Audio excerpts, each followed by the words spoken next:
Ito ang mga kwento na madalas hindi naririnig, ngunit karapatan ng bawat isa na ibahagi.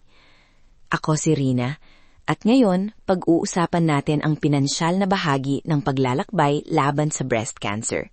Takot, praktikal na hakbang, at pinakamahalaga, pag-asa. Marami ang natatakot, hindi lang sa sakit, kundi sa gastusin. Paano ko kakayanin ito? Saan ako hihingi ng tulong? Sa episode na ito, bibigyan namin kayo ng konkretong mapa, mga unang hakbang sa loob ng 72 hours, paano gamitin ang PhilHealth, mga NGO at community options, at mga tip para bawasan ng gastos na hindi isinasakripisyo ang kalidad ng pangangalaga. Kasama ko ngayon sina Maya, isang survivor, at Ate Yaiza, isang social worker na tumutulong sa maraming pamilya. Welcome Maya at Ate Liza. Salamat, Rina. Nang marinig ko ang diagnosis, parang bumigay ang lupa sa ilalim ko. Ang unang ginawa ko, huminga muna ako ng malalim, tumawag sa kapatid, at sinulat ang lahat ng tanong sa papel.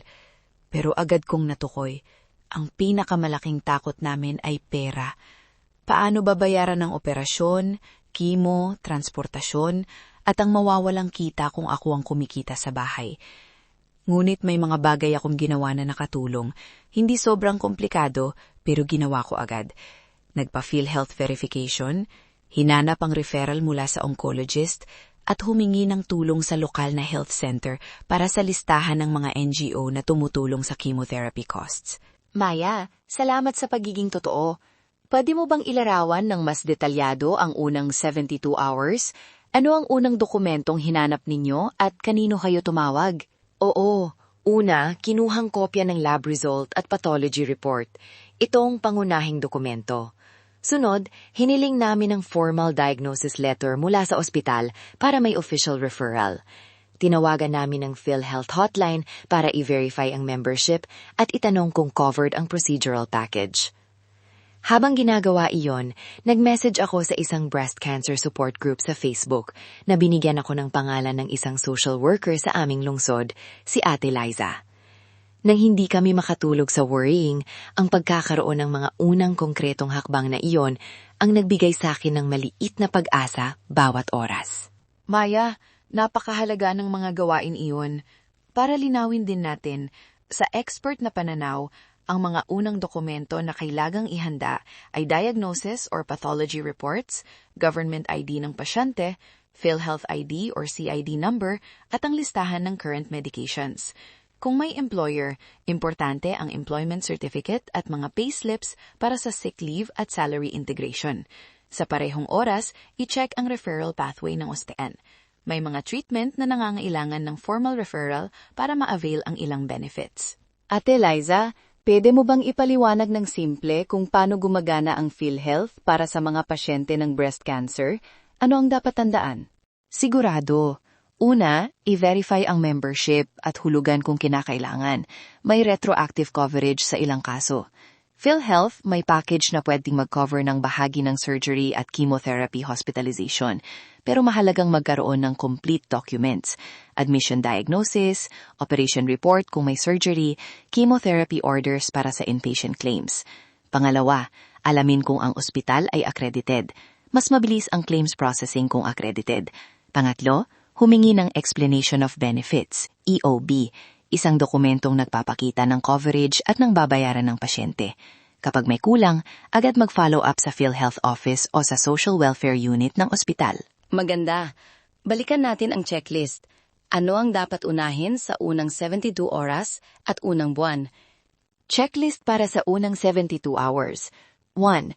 Kopyahin agad ang pathology at diagnostic reports. 2. I-verify ang PhilHealth membership.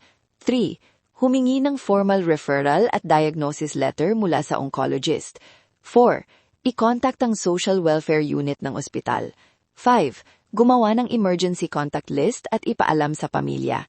Para sa unang buwan. 1. Alamin ang estimated treatment plan at gastos. 2. Mag-apply sa mga available na government assistance tulad ng PCSO o lokal na social welfare kung kwalifikado. 3. Mag-set up ng simpleng budget. Prioritized ang treatment, transport at nutrition. 4. Simula ng mga fundraising channels kung kinakailangan, community, NGOs, online platforms. Dagdag ko lang, gumawa kami ng simpleng ledger, listahan ng mga expected at unexpected na gastusin. Hindi perpekto, pero kapag nakikita mo sa papel, nagiging mas kontrolado ang pakiramdam. At huwag mahiyang humingi ng tulong. Maraming tao ang gustong tumulong, pero kailangan mo lang sabihin kung ano ang kailangan. Ngayon, practical tip bank.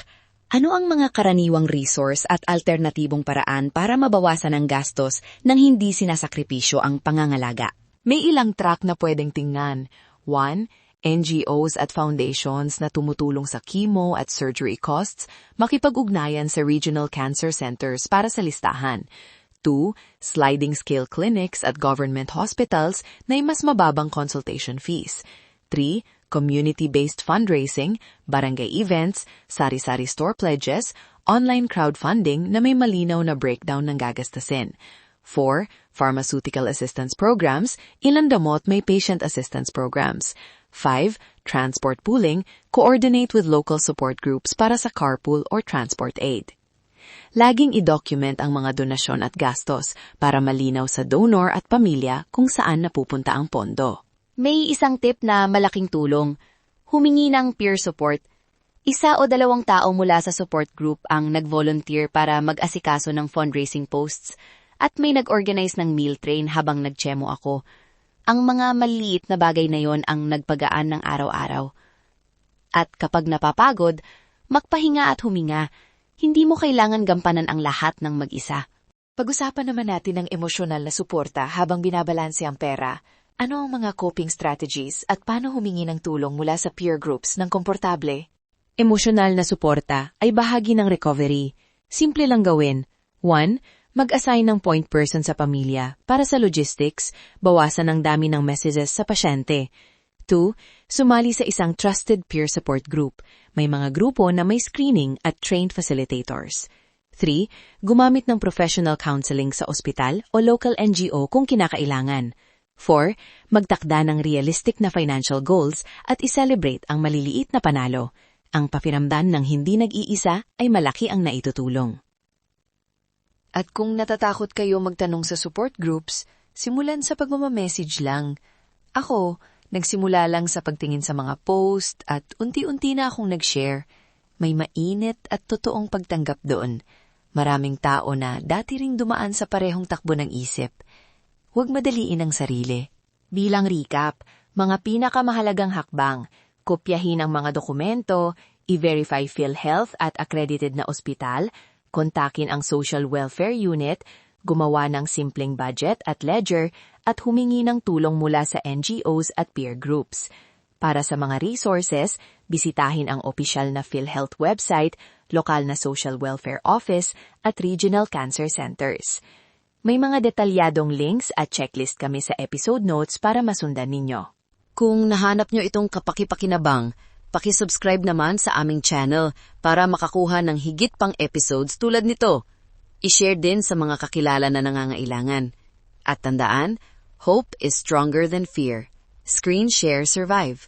Habang nagtatapos tayo ngayon, paalalahanin natin na kahit sa pinakamahirap na sandali, ang pag-asa ay laging abot kamay. Salamat sa pakikinig, Maya at Ate Liza, at salamat sa inyo sa paglalaan ng oras. Hanggang sa muli, ako si Rina. Hope is stronger than fear. Screen Share Survive.